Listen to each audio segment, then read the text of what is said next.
கர்த்தருக்கு ஸ்தோத்திரம். அடியேனுக்கு தந்த கிருபைக்காய் நான் கர்த்தரை ஸ்தோத்தரிக்கிறேன். இப்பொழுது இந்த காலத்திலே சபைகளுக்குள்ளேயே வித்தியாசங்கள் தெரியவில்லை. என்ன வித்தியாசங்கள்? ஆனால் விசுவாசி யார், சீசன் யார்? விசுவாசி எப்படி இருக்காங்க, சீசன் எப்படி இருப்பார்கள் என்பது இப்போ சபைகளுக்குள்ளேயே வித்தியாசம் தெரியாத நிலைமைக்கு வந்துவிட்டது. ஆதலால் நாம் இன்னைக்கு என்ன பார்க்க போறோமானால், விசுவாசி யார், சீசன் யார், விசுவாசி எப்படி இருப்பான், சீசன் எப்படி இருப்பான் என்பதை தான் நாம் இன்னைக்கு பார்க்க போறோம். யோவான் எழுதின சுவிசேஷம் 6ஆம் அதிகாரம் 26ஆம் வசனத்தை வாசிங்க. இங்கே ஒரு கூட்டத்தார் இயேசுவை தேடி வருகிறார்கள். இவர்கள் எப்படி இருக்கிறார்கள் என்பதை பாருங்க. யோவான் எழுதின சுவிசேஷம் 6ஆம் அதிகாரம் 26ஆம் வசனம். இயேசு அவர்களுக்கு பிரதியுத்தரமாக, நீங்கள் அற்புதங்களை கண்டதினால் அல்ல, நீங்கள் அப்பம் புசித்து திருப்தி ஆனதினாலேயே என்னை தேடுகிறீர்கள் என்று மெய்யாகவே மெய்யாகவே உங்களுக்கு சொல்லுகிறேன். அப்ப இங்கே இயேசுவை ஒரு கூட்டம் தேடுது. நல்ல கவனிங்க, இங்கே ஒரு கூட்டத்தார் இருக்காங்க. இந்த கூட்டத்தார் இயேசுவை தேடுகிற கூட்டத்தார் தான். ஆனா இயேசுவை தேடுவது எதற்காக தேடுதாங்க? அப்பம் புசித்து நல்ல திருப்தி அடைந்ததுனால இயேசுவை தேடுதாங்க. அப்ப இவங்க யார் என்பதை நம்ம பார்க்கணும். இவங்க விசுவாசியா சீசரா என்று பார்க்க வேண்டும். இயேசுவை சொந்த இரட்சகராக ஏற்றுக்கொண்டால் இயேசுவுக்கு அதிகமாக தேவை யாரானால் சீசர் தேவை. இயேசுவுக்கு தன்னை விசுவாசிக்கிறவர்கள் அல்ல தேவை, இயேசுவுக்கு தனக்காக ஜீவனையும் கொடுக்கிற சீசர்கள் வேண்டும். ஆனா இந்த கூட்டத்தார் எப்படி இருக்காங்க?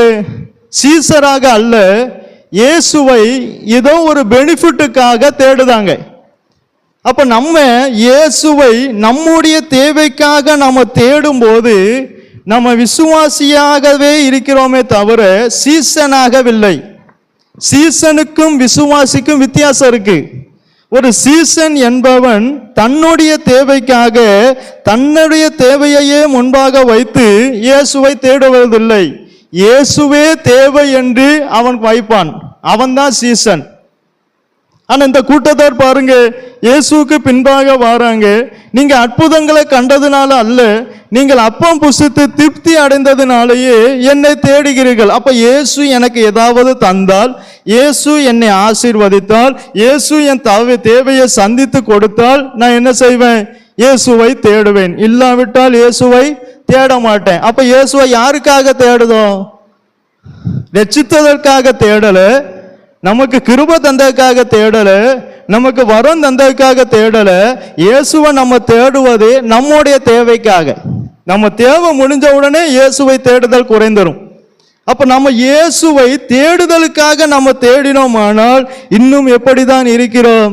விசுவாசியாகவே தான் இருக்கிறோம். அப்ப சீசன் எப்படி இருப்பான்? வாசிங்க, மத்தேயு எழுதின சுவிசேஷம் 6ஆம் அதிகாரம் 33ஆம் வசனத்தை வாசிங்க. முதலாவது தேவனுடைய ராஜ்யத்தையும் அவருடைய நீதியையும் தேடுங்கள். அப்ப நல்ல கவனிங்க. அப்ப சீசன் என்பவன் முதலாவது தேவையை தேடி போக மாட்டான், முதலாவது தேவனுடைய ராஜ்யத்தையும் நீதியையும் தேடி வருவான். அதுதான் சீசன். ஆனா இப்போது அநேகர் தேவையை தேடி போகிறார்களே தவிர தேவையை தேடி போகும்போது தேவனுடைய ராஜ்யமும் நீதியும் வராது. தேவனுடைய ராஜ்யத்தையும் நீதியையும் தேடி போனாதான் மற்றது வரும். ஆனா இப்ப அநேகருக்கு என்ன தேவை இல்லை, ஆனால் தேவனுடைய ராஜ்யம் தேவையில்லை, தேவனுடைய நீதியை தேடுவது அவசியம் இல்லாமல் போயிற்று. காரணம், அவர்களுக்கு மற்ற எல்லாம் அதுதான் வேணும். எங்களுக்கு என்ன வேண்டாம்? தேவனை தேடுவது வேண்டாம். ஆனா தேவனை தேடும் போது கிடைக்கிற ஆசீர்வாதம் எங்களுக்கு வேணும்.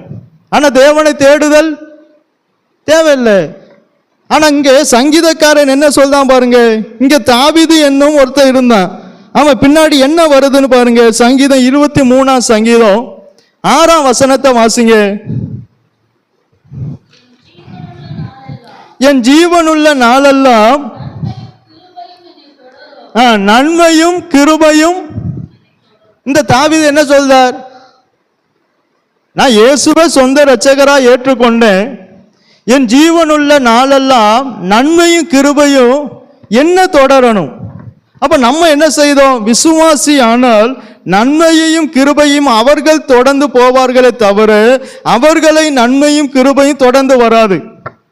அப்ப தேவனுடைய ராஜ்யத்தையும் நீதியையும் தேடுகிற சீசனா இருந்தால் அப்படி தேடுகிறவர்கள் பின்பு நன்மையும் கிருபை என்ன செய்யும்?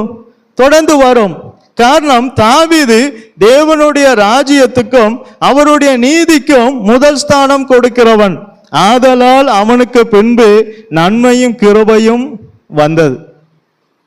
அவ்வளவு பெரிய ஆலயத்தையும் அவ்வளவு பெரிய அரண்மனையும் கட்டக்கூடிய தேவையை கர்த்தர் கொடுத்தார். அந்த அளவுக்கு நன்மையும் கிருபையும் அவர் என்ன செய்து. அப்ப விசுவாசி ஆனால் நன்மையும் கிருபையையும் தேடி போவார்கள். ஆனா சீசன் என்பவன் தேவனுடைய ராஜ்யத்தையும் நீதியையும் தேடி போவான். அவன் பின்பு இதெல்லாம் வரும். அப்ப நாம எப்படி இருக்கிறோம் என்பதை நம்மை நாமே நிதானித்து அறியணும். அப்போ ஒரு சீசனுடைய சந்தோஷம் எது? 2 சாமுவேல் 7 அதிகாரம் 2 வசனத்தை வாசிங்க.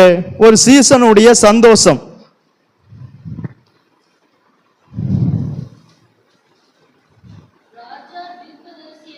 ராஜா தீர்க்கதரிசி ஆகிய நாத்தானை நோக்கி, பாரும்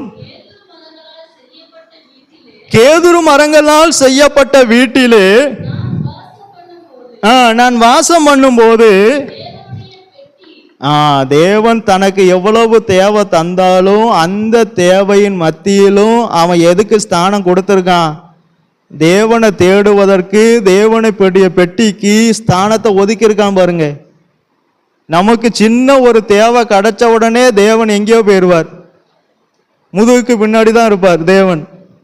ஆனா இவனுக்கு பாருங்க, கேதுரு மரத்தால் ஒரு வீட்டை கட்டி கொடுத்த பின்பும் தாவீது தேவனுக்குன்னு ஒரு ஸ்தானத்தை ஒதுக்குதார் பாருங்க. அதை திரும்ப வாசிங்க. ராஜா தீர்க்கதரிசியாகிய நாத்தானை நோக்கி, பாரும் கேதுரு மரங்களால் செய்யப்பட்ட வீட்டிலே நான் வாசம் பண்ணும் போது தேவனுடைய பெட்டி. இதுதான் ஒரு சீசனுடைய சந்தோஷம். கேதுரு மரத்துல நல்ல ஏசி வச்ச வீட்டில் நான் சந்தோஷமா இருப்பதை பார்க்கிலும் எந்த நிலைமையில் இருந்தாலும் இயேசு என் கூட இருக்கிறார், அதுதான் ஒரு சீசனுக்கு சந்தோஷம். ஒரு சீசனுடைய சந்தோஷம் ஆசீர்வாதம் அல்ல. ஒரு சீசனுடைய சந்தோஷம் வீடு அல்ல. ஒரு சீசனுடைய சந்தோஷம் அவன் தேவை அல்ல. ஒரு சீசனுடைய சந்தோஷம் இயேசு. அதான் பவுல் சொன்னா, கிறிஸ்து எனக்கு ஜீவன், சாவு எனக்கு ஆதாயம். அதுதான் ஒரு சீசன். அப்ப நம்ம சீசனா இருக்கணுமானால் நமக்கும் விசுவாசிக்கும் என்ன உண்டாகணும்? ஒரு வித்தியாசம் கண்டிப்பா இருக்கணும். இயேசுவுக்கு விசுவாசி அல்ல தேவை, சீசர் தேவை. ஏன்னா பரலோக ரகசியத்தை வாங்கி இங்க கொடுக்கணும், அந்த சீசன் வேணும். அப்பத்தை வாங்கி இங்க கொடுக்கணும், அந்த சீசன் வேணும். இப்போ விசுவாசி நிறைய பேர் இருக்காங்க, ஆனா சீசர் இல்லை. நாம எப்படி மாறணும்? சீசனா மாறணும். இங்க நீங்க லூக்கா எழுதின சுவிசேஷம், சீசனா மாறினா கர்த்தர் நம்மை நடத்துவாரா என்பதை லூக்கா எழுதின சுவிசேஷம் 22 அதிகாரம் 35 வசனத்தை வாசிங்க.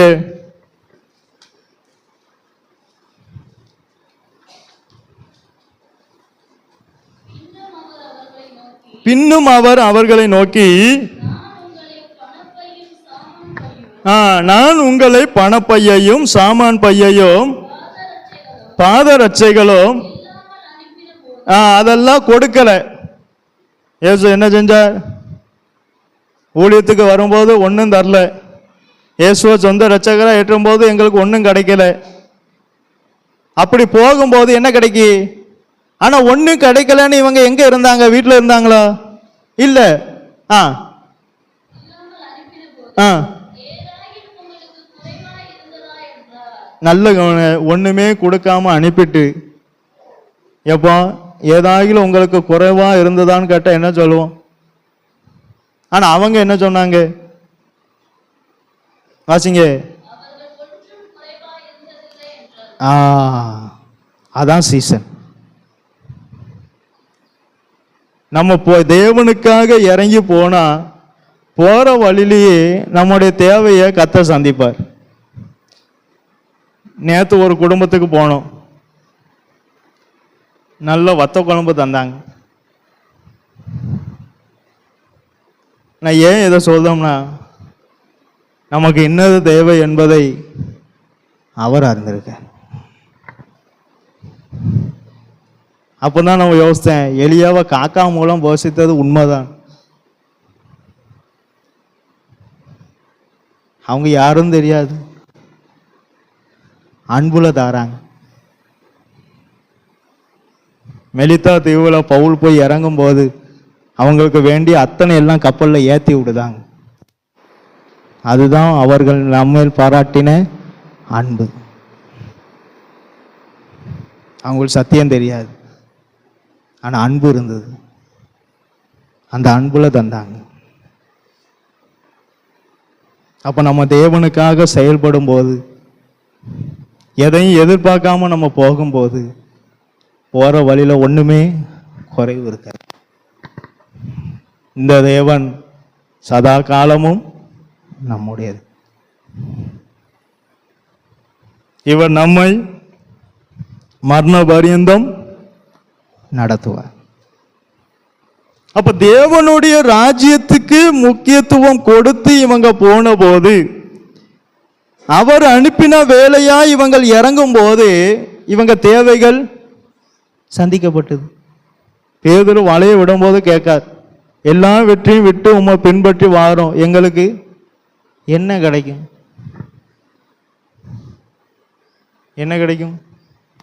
கொடுக்கிற எல்லாத்தையும் கொடுக்கிற ஒருத்தர் என்ன இருக்கார்? கூட இருக்கார். சீசனுடைய கண்களுக்கும் விசுவாசினுடைய கண்களுக்கும் வித்தியாசம் உண்டு. சீசனுடைய அனுபவத்துக்கும் விசுவாசினுடைய அனுபவத்துக்கும் வித்தியாசம் உண்டு. இயேசுவுக்கு ஒரு சீசன் தேவை. இயேசுக்கு யார் வேணும்? சீசன் வேணும். ஏன்னா விசுவாசி தேவைன்னா தேவைக்காக வரும், தேவைக்காக போயிடும். ஆனா சீசன் அப்படி இல்லை. அவருக்காக லாபமா இருந்த அனைத்தையும், அதான் சீசன். தன் தகப்பனையாவது தாயையாவது தன் மனைவியாவது சகோதரியாவது தன் ஜீவனையாவது வெறுக்காவிட்டால் அவன் எனக்கு சீசனா இருக்கவே முடியாது. அப்படிப்பட்டவர்கள் தான் இயேசுக்கு வேணும். ஒருத்தன் தேவனுடைய வரத்தை பணத்தினால வாங்கிடலான்னு நினைச்சான். பணத்தினால நம்மளால எதையும் வாங்க முடியாது, தேவனையும் வாங்க முடியாது, தேவனுடைய ராஜ்யத்தையும் வாங்க முடியாது. பேதுருவுடைய கிருபை வரும், இந்த வரத்தை எனக்கு பணத்தை நான் பணம் தாரேன் எனக்கு தாரும்னு சொன்னான். பணத்தினால இது எதுவுமே கிடைக்காது. நம்முடைய தேவையை வச்சு தேவனுடைய ராஜ்யத்தை வாங்கவே முடியாது. தேவனுடைய ராஜ்யத்தை வச்சாதான் நன்மையும் கிருபையும் நமக்கு கிடைக்கும். எப்போ எது வரை கிடைக்கும்? கேரண்டி கொடுக்கார் பாருங்க. எது வரைக்கும்? என் ஜீவனுள்ள, அதான் கேரண்டி. நான் தேவனுடைய ராஜ்யத்தையும் நீதியையும் தேடி அவர் பின்னாடி போகும்போது நன்மையையும் கிருபையையும் என் ஜீவனுள்ள நாளெல்லாம் எனக்கு தாரார். அதான் கேரண்டி. அப்ப நம்ம எதற்கு ஸ்தானம் கொடுக்கிறோமோ அதற்கு தகுந்தால் போலதான் நம்முடைய தேவையையும் கர்த்தர் சந்திக்க. நம்ம எதற்கு ஸ்தானம் கொடுக்காம இருக்கிறோமோ அதற்கு தகுந்தால் போல நம்முடைய தேவையையும் அவர் சந்திக்க மாட்டார். இவங்களுக்கு ஒன்றும் கொடுக்கலையா? நம்ம அந்த நிலைமையில வந்திருக்கோமா? ஒரு பாதர்ஷா கொடுக்கல, ஒரு ஜாமான் பை கொடுக்கல, போறதுக்கு ஒரு செருப்பு கூட கொடுக்கல. அப்படிதான் நடந்து போறாங்க. ஆனா வரும்போது கேட்காரு, நான் உங்களை அனுப்புனேன், இப்போ நீங்க வந்துட்டீங்க, ஆனா எதாகிலும் குறைவு இல்லை. அப்ப அவருக்கு நம்ம முதஸ்தானம் கொடுக்கும்போது எவ்வளவு தேவையோ அவர் பார்க்கார் பாருங்க. நம்ம தேவையவே அவர் பொறுப்பெடுத்துக்குதார். ஜீவன் நல்ல நாளெல்லாம் நமக்கு வர வேண்டிய ஆசீர்வாதத்தை அவரே கேரண்டி எடுத்துக்குதார். இம்மையிலும் மறுமையில நித்திய ஜீவனையும் தாரார். இதெல்லாம் விட்டா இவ்வளவு தூரம் தேவனுக்கா தியாகம் பண்ணா அதான் சீசன். அதான் யாரு? அகஸ்டின் ஜெபக்குமார் ஐயா ஒரு பாட்டு படிப்பார். என்ன பாட்டு? சீசன் என்பவன் குருவை போலவே, சீசன் என்பவன் குருவை போலவே, தனக்காய் வாழாமல் தன்னையும் தருவானே, தனக்காய் வாழாமல் தன்னையும் தருவானே. சீசன் யாரு? அப்ப சீசன் இடத்துல என்ன இருக்காது? சுயம் இருக்காது. நம்ம இன்னும் விசுவாசியாவே இருந்த சுயம் கண்டிப்பா இருக்கும். வேதத்தின் படிதான் நான் சொல்றேன். ஆனா சீசனா மாறிட்டோம்னா சுயம் இருக்காது. பவுல பாருங்க, எத்தனை கோடி வச்சிருந்தார். அவர் நினைச்சிருந்தா என்ன செய்யலாம்? இது தனக்கு வேணும்னு வச்சிருந்திருக்கலாமே. அத்தனை நஷ்டம்ன்ட்டு என்னன்னா அவர்கிட்ட என்ன இல்லை? அவர்கிட்ட என்ன இல்லை? சுயம் இல்லை. நம்மகிட்ட அத்தனை சுயத்தையும் வச்சுட்டு நம்மளை எப்படி கத்த நடத்துவார்? நம்ம தேவை எப்படி கத்த சந்திப்பார்? இன்னும் நம்ம சுயமே மாறலையே, இன்னும் நம்ம சீசனாவே மாறலையே. கடைசி வரைக்கும் கத்தாவே என் தேவையை சந்தியும், என் தேவையை. ஒரே ஜபம் என்னது? ஒரே ஜபம் என்னது? அந்த சீசனுடைய நோக்கம் என்னது?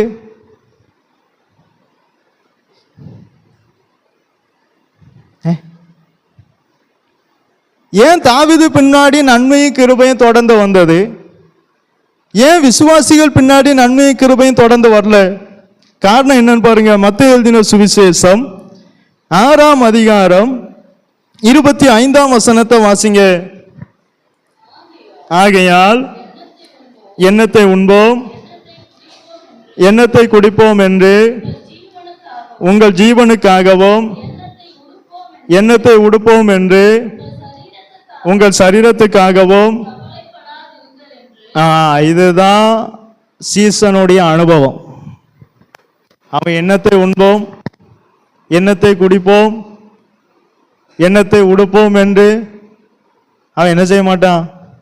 கவலைப்படவே மாட்டான். அதனால தான் நன்மையும் கிருபையும் அவனை பின்னாடி வருது. நீங்க தேவனுக்கும் தேவனுடைய ராஜ்யத்துக்கும் முதஸ்தானம் கொடுத்து பாருங்க. நம்ம ஆசீர்வாதத்தை தேடி போகவே வேண்டாம். ஆசீர்வாதத்தை அவரே தருவார். யாரு? கர்த்தர். நம்ம எந்தெந்த சமயம் என்னென்ன தேவை என்பதை, உங்களுக்கு இன்னது தேவை என்பதை உங்கள் பரமபிதா. அதனால்தான் பிலிப்பியர் 2ஆம் அதிகாரம் 4ஆம் வசனமும் 5ஆம் வசனமும் வாசிங்க.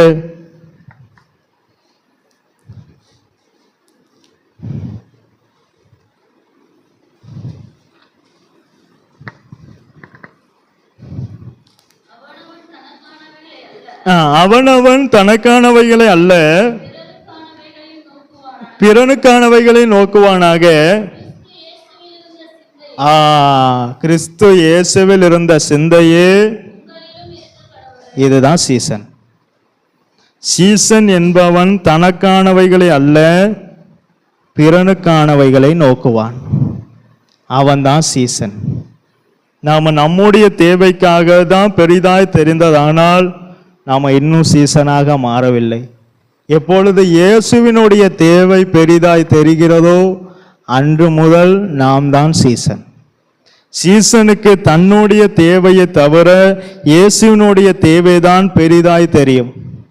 ஆனா ஒரு விசுவாசிக்கு இயேசுவினுடைய தேவையை தவிர தன்னுடைய தேவைதான் பெரிதாய் தெரியும். இந்த வித்தியாசம்தான் இப்போ அநேக சபைகள்ல என்ன செய்யல, வரல. சீசர்கள் மிகவும் குறையுது. யோசுவா 12 பேர் இருந்தார், அதுல 10 பேர் அனுப்புதார், 2 பேர் அனுப்புதார். 10 பேர் போனதுக்கும் 2 பேர் போனதுக்கும் வித்தியாசம் இருந்தது. எப்படி? அப்ப விசுவாசிகள் எண்ணிக்கை கூட இருக்கு, சீசர்கள் எண்ணிக்கை 2 தான் இருக்கு. இவங்க போனது நோக்கம் வேற, இவங்க போற நோக்கம் வேற. இவங்க தேவனுடைய விசனை கொண்டு போல, ஆனா இவங்க தேவனுடைய தரிசனத்தை கொண்டு போறாங்க. இவங்க தேவனுடைய நோக்கத்தை கொண்டு போல, இவங்க தேவனுடைய நோக்கத்தை கொண்டு போறாங்க. இவங்க தேவனுடைய பாரத்தை கொண்டு போல, ஆனா இவங்க தேவனுடைய பாரத்தை கொண்டு போறாங்க. வித்தியாசம் இருக்கு. நம்ம அந்த 10 பேரில் ஒருவரா 2 பேரில் ஒருவரா என்பதை நம்ம தான் என்ன செய்யணும், நிதானித்து பார்க்கணும்.